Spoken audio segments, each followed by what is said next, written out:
ಆತ್ಮೀಯ 2026ರ ದ್ವಿತೀಯ PU ವಿದ್ಯಾರ್ಥಿಗಳು ಫೆಬ್ರವರಿ 28ರಿಂದ ಮಾರ್ಚ್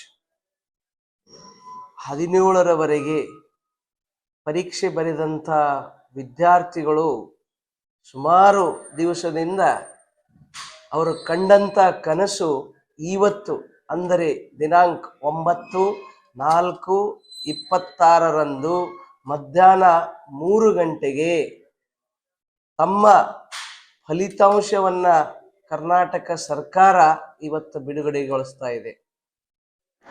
ಹಾಗಾಗಿ ತಮಗೆ ಅಭಿನಂದನೆಗಳು. ಜೊತೆಗೆ ತಮ್ಮ ಫಲಿತಾಂಶ ಏನೇ ಇರಲಿ, ಯಾಕಂದ್ರೆ ಕರ್ನಾಟಕ ಸರ್ಕಾರ 2 ಪರೀಕ್ಷೆಯನ್ನ ಮಾಡಿದೆ ನಿಮಗಾಗಿ.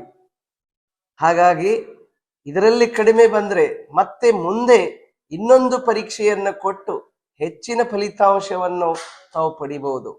ಹಾಗಾಗಿ ತಾವು ಯಾವುದೇ ಅನ್ಯಥಾ ವಿಚಾರವನ್ನ ಮಾಡಿದ್ದೆ ಏನು ಫಲಿತಾಂಶ ಬರುತ್ತೋ ಅದನ್ನ ಸ್ವೀಕರಿಸಿ ಸಂತೋಷವಾಗಿರ್ಬೇಕಂತ ನಾ ತಮ್ಮಲ್ಲಿ ಕೇಳ್ಕೊಳ್ತಾ ಇದ್ದೆ.